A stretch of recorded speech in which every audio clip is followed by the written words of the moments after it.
pues vamos a continuar con la siguiente ponencia, que como ya podéis ver en pantalla tenemos ahí esperando a nuestro siguiente ponente. Aprovecho para pedirle disculpas porque hemos empezado ya a acumular retraso desde la primera presentación, pero bueno, intentaremos recuperar un poco el tiempo perdido.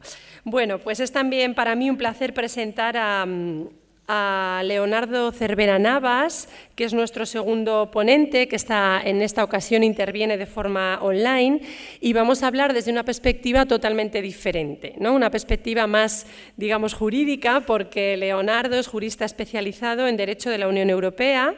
Inició su carrera como abogado en ejercicio y profesor de Derecho Internacional Público en la Facultad de Derecho de Málaga, que es su ciudad natal, y comenzó también su carrera en la Comisión Europea en el año 99 y desde entonces ha trabajado en el ámbito de la protección de datos en las instituciones de la Unión Europea. En 2010 se incorporó al European Data Protection Supervisor como gestor y fue nombrado director en 2018. Así que hoy nos hablará de cómo regular o no la IA, la perspectiva de la EDPS, la European Data Protection Supervisor. Así que cuando quieras, Leonardo, la palabra es tuya.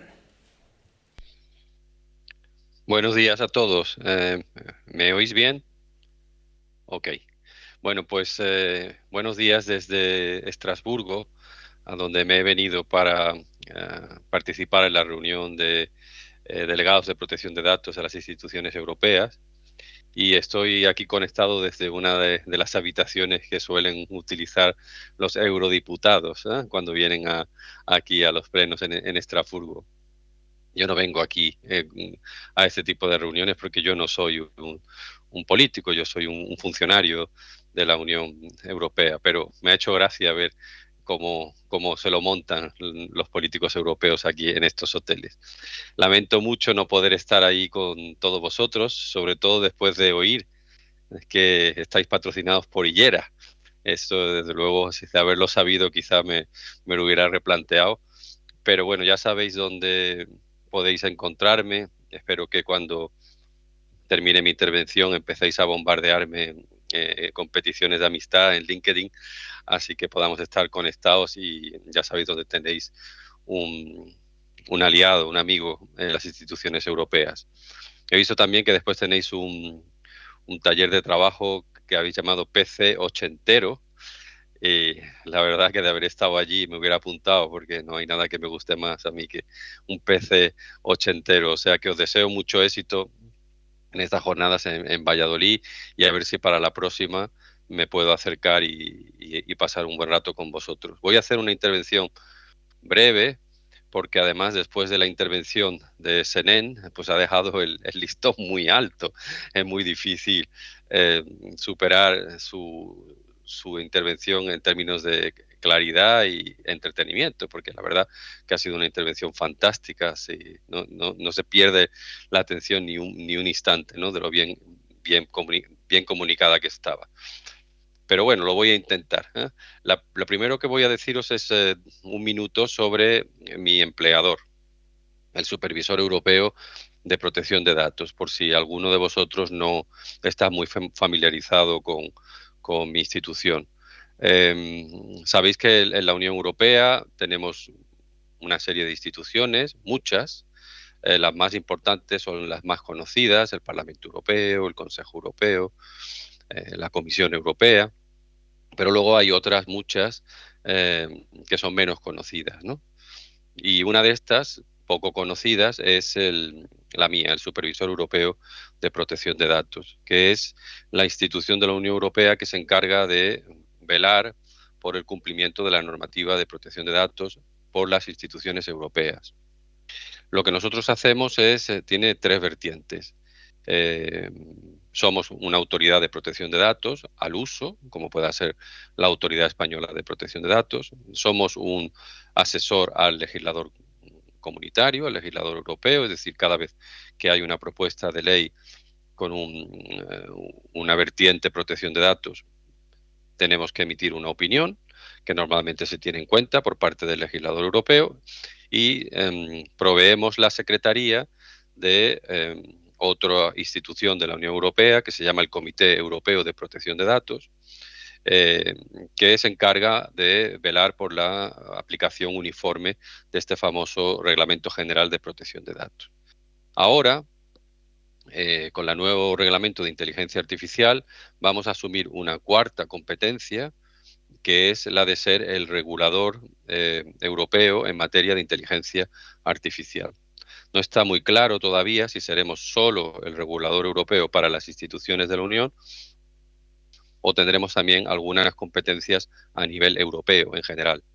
Pero sea como fuere, vamos a hacer lo posible por ayudar para que haya una voz europea en materia de regulación y aplicación de la ley a nivel europeo. Lo que queremos conseguir con este reglamento europeo sobre la inteligencia artificial es repetir lo que se ha venido a denominar el efecto Bruselas.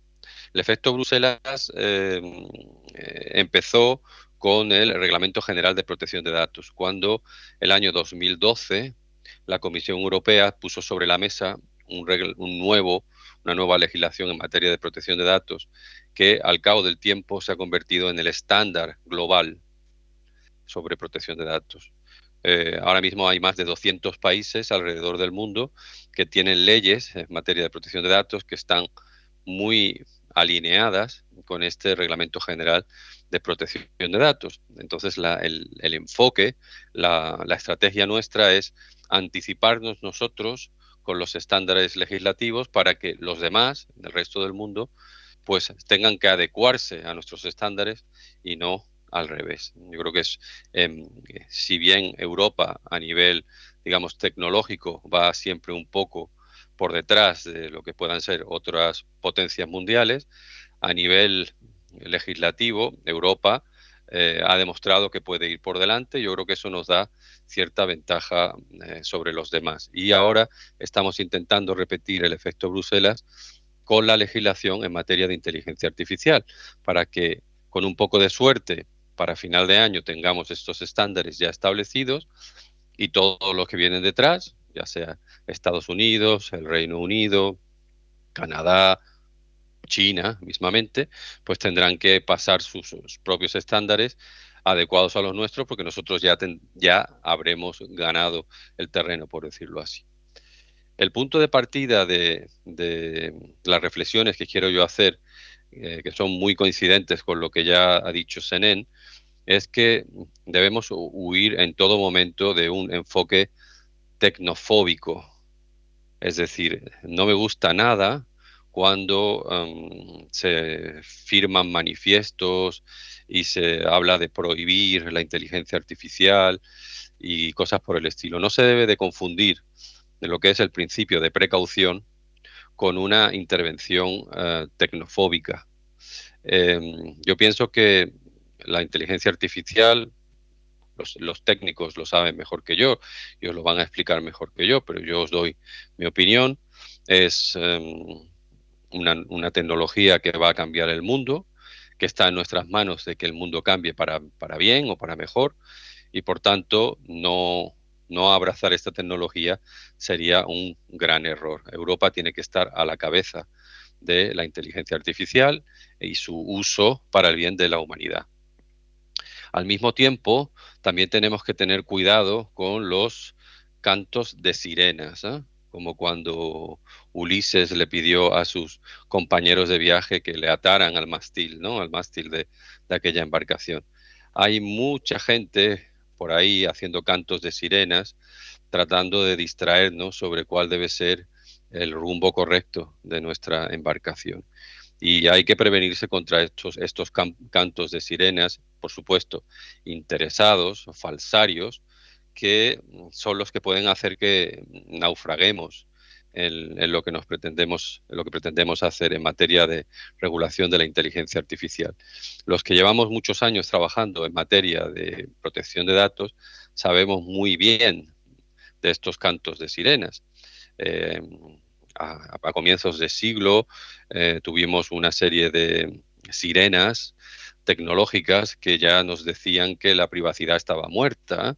Recordarán ese famoso CEO de Sun Microsystems que dijo aquello de el derecho a la privacidad está muerto, acéptenlo, ¿no? Bueno, pues ahora con la inteligencia artificial vendrán muchos que dirán cosas parecidas, ¿eh? Dirán, pues el derecho a la autonomía del individuo está muerto, acéptenlo, el derecho a la igualdad está muerto, acéptenlo, y barbaridades por el estilo.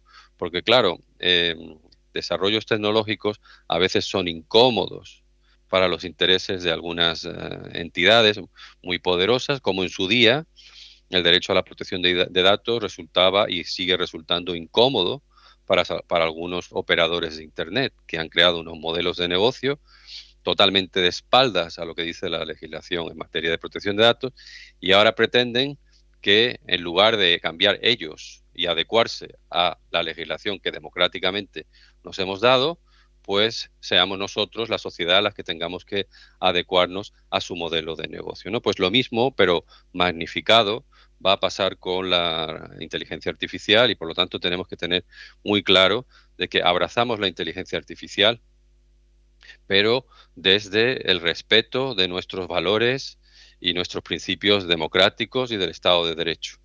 Y al que no le guste eso, pues no va a tener cabida en la Unión Europea. Por eso estoy totalmente de acuerdo con lo que decía Senén, de que eso de las DES, ¿no? De los problemas que va a traer la inteligencia artificial, que hay que tener políticas públicas para, para contrarrestar esos, digamos, daños colaterales, ¿no? De esta tecnología que son muy normales en todas las revoluciones industriales. Siempre ha habido daños colaterales por las mismas razones que ha explicado Senén, porque la tecnología, si no se embrida, como él ha dicho, pues genera mayor desigualdad, lógicamente, ¿no? Es la dinámica capitalista, ¿no?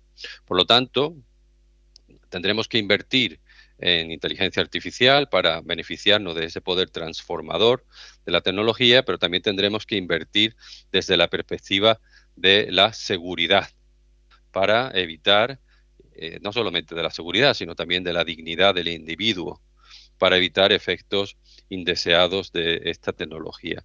Esto es lo que yo he venido en denominar, y voy repitiendo por el mundo, el humanismo digital. Saben ustedes que en el siglo XV los españoles inventamos, basándonos en lo que ya habían hecho algunos filósofos y humanistas italianos, el humanismo.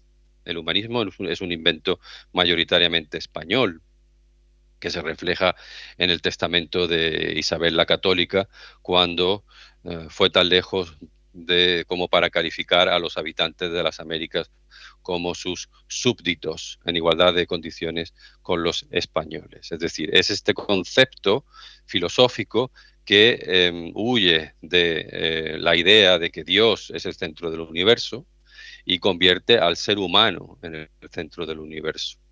Y al ser humano al que se considera protegido por principios de dignidad y se pide a la ley que proteja la dignidad de estos súbditos de la época, que luego vienen a llamarse ciudadanos. Es el origen de lo que luego terminaría siendo los principios de la Revolución Francesa y los derechos humanos del individuo. Todo esto es fruto de estas ideas humanistas. Y las ideas humanistas están en el corazón del proyecto de la Unión Europea. De hecho, en su artículo 1 de nuestra Constitución, la Declaración de Derechos Fundamentales, que se ha integrado en los tratados y que es nuestra Constitución en todo, menos en el nombre, porque no fue posible llamar a este texto Constitución Europea, porque por aquel entonces estaban los ingleses y se opusieron, pero hoy en día si se volviera a votar, pues lo llamaríamos Constitución. En el artículo 1 de nuestra Constitución se dice que la dignidad del individuo es inviolable, debe ser protegida en todo momento. Y luego el artículo 2 habla sobre el derecho a la vida, es decir, que para nosotros, los europeos, la dignidad, la protección de la dignidad del individuo va por delante incluso del derecho a la vida. Bueno, pues estos principios humanistas tenemos ahora que llevarlos al mundo digital. Por eso entiendo que hay que dar un salto y empezar hablando de un humanismo digital para que los valores europeos primen siempre sobre cualquier intento económico o mercantilista de llevar la regulación de la inteligencia artificial por otros derroteros.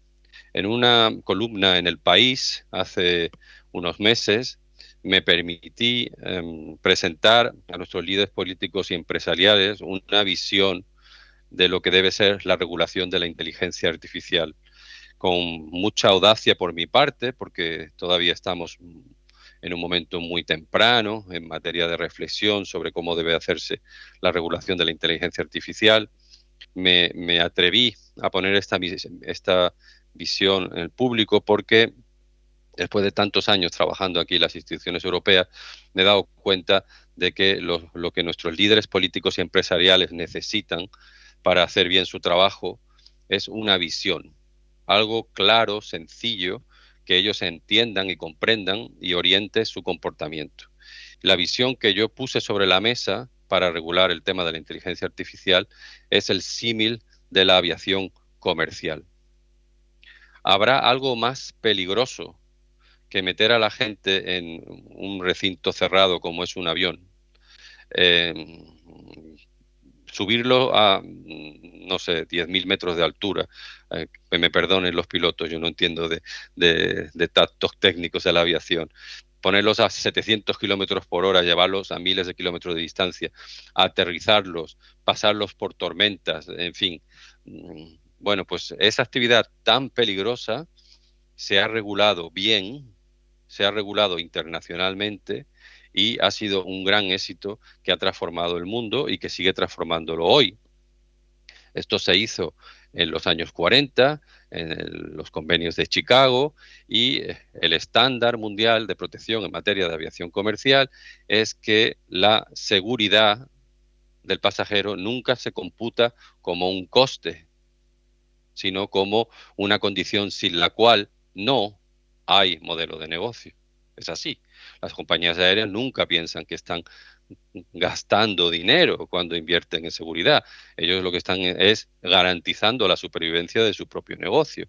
Por eso, la formación es continua para todas las personas que participan en el negocio de la aviación comercial. Los pilotos, cualquiera no se puede poner a los mandos de un avión. Los pilotos tienen una formación larguísima, intensísima y de continua renovación. Los técnicos que trabajan en las revisiones de los aviones, exactamente igual. Se revisa cada tornillo, cada avión se baja al suelo regularmente para revisiones a profundidad, se desmonta uno a uno todos los tornillos de un avión cuando se llega a determinada, en fin, es incluso los consejos de administración de las compañías aéreas son auditados porque se comprende que un consejo de administración en el que se sientan inútiles no sirve para llevar un negocio de riesgo. Bueno, pues lo mismo hay que hacer en el mundo de la inteligencia artificial. Habrá que revisar, como sobre la base de protocolos estrictos a nivel internacional, cada algoritmo, cada flujo de datos, cada procesamiento, para asegurarnos de que esa tecnología será segura, no ya solo para proteger a las personas, sino también para proteger el modelo de negocio de la inteligencia artificial, porque si empiezan a caerse los aviones de la inteligencia artificial, todos perderemos porque no habrá progreso. Por eso me gusta mucho el enfoque del reglamento sobre inteligencia artificial, que se basa en el modelo de la gestión de riesgos, porque de eso es de lo que estamos hablando. Y como bien ha explicado Senen, se identifican riesgos que son inaceptables y por lo tanto es necesario prohibir, y en el futuro se identificarán más y ahora será necesario seguir prohibiendo riesgos que son demasiado elevados. Luego se identifican riesgos que son altos o muy altos, pero que se pueden gestionar, y luego se identifican otros riesgos que son más pequeños, más inocuos, donde basta con una política de transparencia con los ciudadanos. Esto es, en mi opinión, una buena manera de gestionar esta nueva tecnología de una manera proactiva, constructiva, abrazando esto, pero al mismo tiempo identificando lo que son líneas rojas que nunca se pueden cruzar. Como decía el anterior supervisor europeo, Giovanni Buttarelli, no todo lo que es técnicamente posible debe hacerse realidad. Y no todo lo que es técnicamente posible e incluso legalmente posible debe hacerse realidad, porque a veces tenemos la necesidad de recurrir también a la ética, ¿no? Hay determinadas cosas que no pasan los estándares éticos e incluso, aunque venga un abogado muy listo y te pueda demostrar que es legal, tampoco se debe de poder hacer. Yo entiendo, veo dos grandes riesgos ahora mismo, dos grandes preocupaciones sobre el desarrollo de la inteligencia artificial. Hay muchos más, Senen ha comentado algunos muy importantes, pero yo me gustaría centrarme solamente en dos. El primero es el riesgo que la inteligencia artificial supone para nuestra democracia. Si no regulamos debidamente el uso de la inteligencia artificial para nuestros procesos electorales y el comportamiento de nuestros políticos, pues las grandes pesadillas de George Orwell podrían hacerse pronto realidad. Y ya hemos tocado la superficie del problema con las redes sociales y la manipulación electoral en los referéndums de Estados Unidos y del Brexit, cuyos resultados ya vimos, ¿no? Entonces, ahí hay que tener una máxima preocupación y yo creo que Europa tiene que despertar y ya y ser muy decisiva a la hora de controlar todo esto, porque esto es echarle gasolina al fuego de los populismos, con lo que hay que ser muy cuidadosos si verdaderamente queremos defender nuestro modelo europeo y nuestro modelo democrático. La segunda preocupación más práctica es el tema de la gobernanza de la inteligencia artificial. Tener una ley buena, como vamos a tener desde el punto de vista de los principios, es muy importante, pero tan importante como eso es que esa ley se cumpla. Esto lo hemos visto ya con la legislación de protección de datos. El Reglamento General de Protección de Datos es una ley buenísima, pero muchas veces no se cumple. Y muchas veces no se cumple por parte de los que deberían de cumplirlo con más rigor, que son las grandes corporaciones tecnológicas que tienen los datos de decenas y millones, de cientos de millones de personas, que deberían ser los primeros en dar ejemplo. Bueno, pues ya estamos viendo las grandes dificultades que estamos afrontando para conseguir que estas grandes corporaciones tecnológicas cumplan con lo que dice la ley. Bueno, pues con la inteligencia artificial va a pasar lo mismo. Si no tenemos un sistema de gobernanza robusto y sobre todo un sistema de gobernanza a nivel europeo, pues nos vamos a encontrar con muchas situaciones en las que tenemos una ley fantástica que podemos enmarcar y poner en la pared, pero que no se va a cumplir. Por eso yo he llamado públicamente a la necesidad de contar con una autoridad europea de inteligencia artificial que une fuerzas de todos los Estados miembros y podamos mirar a la cara a las grandes corporaciones tecnológicas y hacerles cumplir con la ley. Eh, los reinos de taifas nunca han dado buen resultado. Es lo que yo llamo el coste de la no Europa. Aquí no tener Europa tiene un coste que luego se traduce en el Producto Interior Bruto de los países. Hay que ser más inteligentes que eso y comprender que hay determinados retos cuya respuesta a nivel nacional nunca puede ser óptima, que la respuesta óptima siempre es a nivel europeo. Claro, ustedes dirán, esto viniendo de labios de un eurócrata, pues es normal, ¿eh? El eurócrata siempre quiere más poderes para la institución europea. No se trata de un juego de poder, es un tema de pura lógica y de eficiencia en el comportamiento. Entonces, en lugar de invertir en 27 autoridades nacionales cuya coordinación es muy difícil, pues dejemos esas autoridades nacionales para casos que son nacionales, pero invirtamos en una autoridad europea que pueda afrontar los retos que son a nivel europeo o mundial.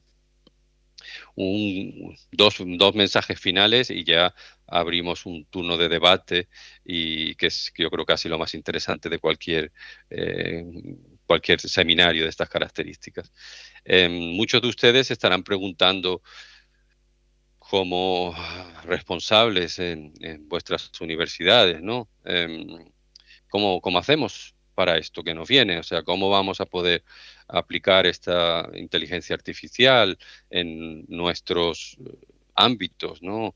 Esta ley será complicada de cumplir, cumplir con la protección de datos es difícil. Madre mía, ahora cómo vamos a cumplir con la inteligencia artificial. Bueno, pues yo el consejo que les doy es que busquen a su delegado de protección de datos. Si no tienen uno bueno, pongan uno bueno y delen la responsabilidad de ir pensando en una estrategia para gestionar los riesgos de la inteligencia artificial, ¿no?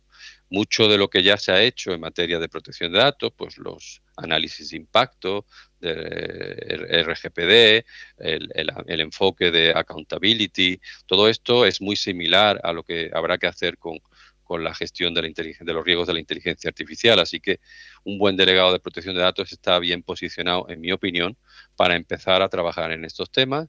Lógicamente habrá que reforzar a esta persona o este equipo, pero no partimos de cero. Es decir, estas personas ya tienen un conocimiento similar que yo creo que puede ser muy útil. Y la última reflexión eh, que quería hacer con ustedes, que es, digamos, a nivel personal o humanista, es animarles a ustedes en su trabajo diario. Lo que ustedes están haciendo en las universidades españolas es muy, muy importante. Como decía Senén, después de la salud, casi lo más importante y la comida, casi lo más importante es la educación. Y el esfuerzo de todos ustedes por formar y por dar empleabilidad a las generaciones que vienen detrás es a menudo muy ignorado, muy despreciado, pero es extremadamente importante. Yo hace unos días tuve el enorme placer de ir a la Universidad de Granada, donde me invitaron en un programa en el que, bueno, pues ponen ejemplos de alumnos ilustres para animar a sus alumnos actuales, ¿no? Y allí pude decir cómo fue gracias a un grupito de profesores jóvenes de la Universidad de Granada, que en los años 90 hicieron la locura de crear un máster en Derecho de la Unión Europea, que fue prácticamente el primero que se hizo, pues que yo fui allí, aprendí de Derecho de la Unión Europea y si estoy hoy asumiendo las responsabilidades que asumo en la Unión Europea, es gracias a ese grupito de profesores universitarios que, contra viento y marea, montaron aquel primer máster sobre Derecho de la Unión Europea, que yo sé, porque he hablado con ellos después, que fue un dolor de cabezas tremendo. De hecho, no hicieron una segunda edición de lo mal que lo pasaron los pobres organizando aquello, ¿no? Bueno, pues ese esfuerzo resultó en que una persona como yo posteriormente pudiera servir y pudiera hacer cosas que de otra manera hubieran sido impensables para un chico de Málaga como yo, sin ningún tipo de experiencia o contacto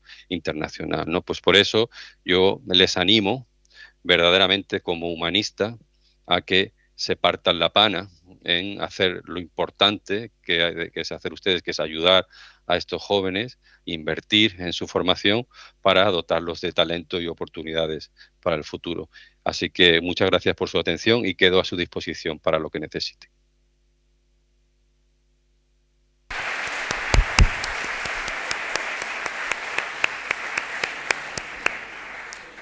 Muchas gracias, Leonardo. Tenemos tiempo para una preguntita, alguna cuestión que queráis comentarle.